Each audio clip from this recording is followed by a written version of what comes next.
Assalamualaikum warahmatullahi wabarakatuh. Hai guys, kenalkan diri, nama saya Firdaus Kustidiastama. Saya di sini akan menyelesaikan ujian akhir semester dengan mata kuliah teori ekonomi. Saya di sini akan menjelaskan mengenai pertumbuhan ekonomi, terutama perlambatan ekonomi di sektor pariwisata. Stay tune guys. Indonesia merupakan salah satu negara kepulauan terbesar di dunia dengan jumlah pulau 17.508 dengan suku bangsa 365 dan 700-an bahasa daerah.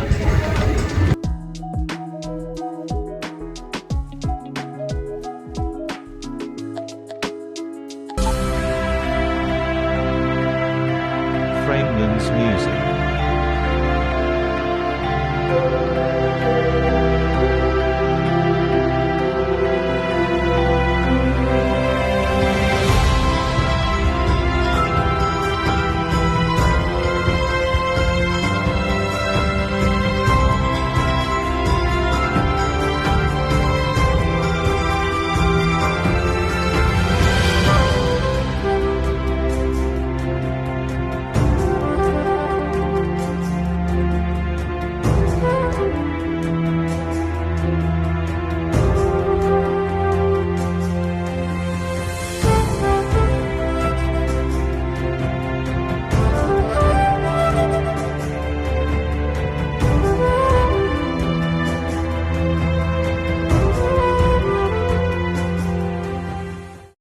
Sektor pariwisata memiliki peranan penting sebagai salah satu sumber bagi penerimaan devisa serta dapat mendorong pertumbuhan ekonomi nasional, khususnya dalam mengurangi jumlah pengangguran dan meningkatkan pertumbuhan ekonomi di sektor-sektor daerah. Serta sektor pariwisata merupakan salah satu pembangunan yang harus dimanfaatkan sebagai bagian dari pembangunan nasional. Pembangunan pariwisata juga mempunyai tujuan akhir untuk masyarakat yang juga pada akhirnya meningkatkan pendapatan masyarakat yang akhirnya dapat.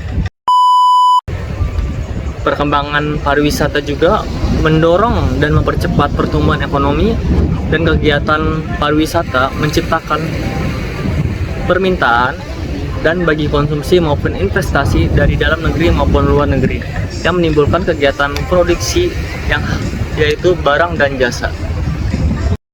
Pariwisata merupakan sumber pertumbuhan baru ekonomi Indonesia. Potensi pariwisata Indonesia sangatlah potensial di bidang ekonomi. Seperti kota yang tidak punya pabrik, tapi ia punya pantai yang sangat mendukung untuk ekonomi pariwisata. Kehadiran infrastruktur di sebuah daerah bisa juga mempercepat waktu tempuh, tergantung pemerintah mengakses dan memproses pariwisata. Sektor pariwisata memiliki peranan yang penting sebagai salah satu sumber bagi penerimaan devisa serta dapat mendorong pertumbuhan ekonomi nasional, khususnya dalam mengurangi jumlah pengangguran dan meningkatkan produktivitas suatu negara. Sektor pariwisata juga merupakan salah satu sektor strategis yang harus dimanfaatkan oleh penggunaan pariwisataan sebagai bagian dari pembangunan nasional untuk meningkatkan pendapatan masyarakat. Pada akhirnya juga dapat meningkatkan kesejahteraan masyarakat dan pertumbuhan ekonomi. Perkembangan pariwisata juga dapat mendorong dan mempercepat pertumbuhan ekonomi akibat COVID-19 pada saat 2019. Kegiatan pariwisata juga merupakan dapat menciptakan permintaan baik konsumsi maupun investasi dari dalam negeri maupun luar negeri yang pada gilirannya akan menimbulkan kegiatan produksi barang dan jasa. Selain bagi masyarakat, kegiatan pariwisata juga memberikan dampak positif bagi pemerintah dalam hal pariwisata, terutama jumlah wisatawan yang berkunjung ke daerah wisata, maka akan meningkatkan pemasukan PDB bagi setiap daerah, tidak hanya bagi masyarakat yang diuntungkan, tetapi pemerintah juga. Pariwisata bangkit Ekonomi semakin membaik. Bukan stalker, tapi bener nggak kalau sepanjang Januari hingga November 2023, sobat paling banyak berwisata ke Provinsi Jawa Timur? Bukan hanya itu, ternyata sobat juga melakukan 749.110.000 perjalanan di seluruh wilayah Nusantara. Kalian memang keren sobat. Jalan-jalan sambil berkontribusi bagi pariwisata kita. Jangan sampai kalah dengan antusiasme 10.409.041 wisatawan mancanegara atau Wisman yang sepanjang Januari hingga November 2023 telah datang dan berlibur ke negara kita. Meningkat dibandingkan dengan jumlah kunjungan Wisman secara total di tahun 2022 yang hanya mencapai 5,9 juta kunjungan.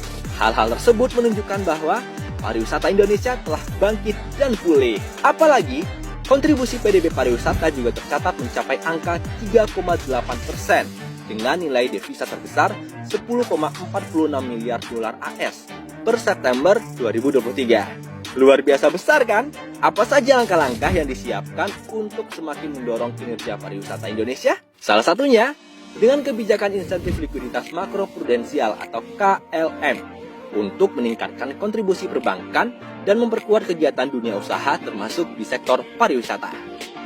Sebanyak 55 bank telah menerima insentif likuiditas KLM sebesar 10,44 triliun rupiah untuk pariwisata. Implementasi ini memiliki daya ungkit besar dalam rangka mendukung pertumbuhan ekonomi yang berkelanjutan. Untuk semakin mendorong kinerja pariwisata, Bank Indonesia juga mengupayakan pengembangan UMKM, digitalisasi sistem pembayaran pendukung pariwisata, juga promosi investasi.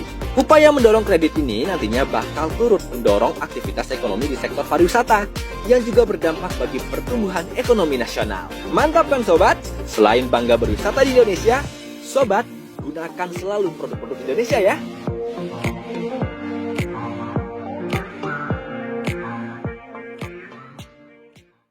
Permintaan dalam pariwisataan atau tourist demand dapat dibagi menjadi dua, yaitu potensial demand dan actual demand.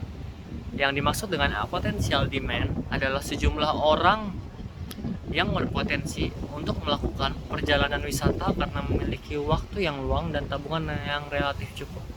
Sedangkan yang dimaksud dengan actual demand adalah orang-orang yang sedang melakukan kegiatan secara cepat tanpa harus menginap.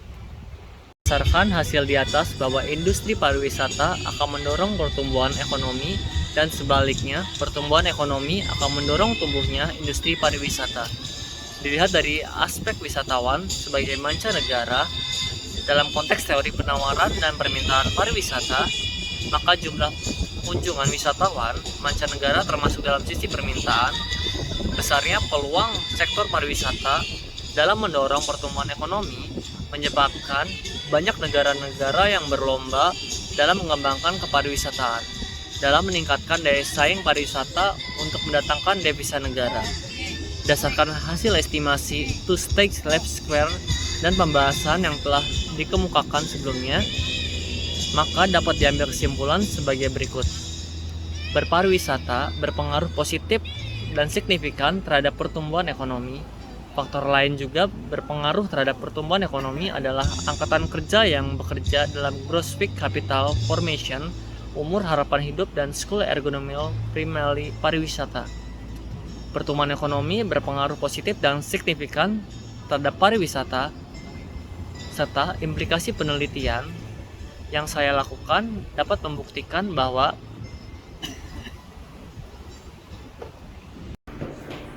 dari pemaparan dari teman-teman kita semua bahwa rasanya pertumbuhan ini tak bisa digolongkan berkualitas karena tingkat inflasi yang masih cukup tinggi dan terinterupsi. Di samping itu juga penyerapan tenaga kerja yang masih sangat rendah pada eranya. Untuk memperbaikannya, maka SDM kita harus dipermudah dan dihadapkan oleh situasi yang berbeda. Pertumbuhan tersebut dilandaskan secara dengan pendidikan kita yang ditingkatkan. Oleh karena itu, keterbukaan perdagangan dalam ekonomi global, walaupun tantangan tersebut sama pentingnya, namun baru yang dapat prioritaskan hanya sedikit. Dan untuk komunitas sekarang dapat dicapai oleh pertumbuhan kualitas di era sekarang. Terima kasih.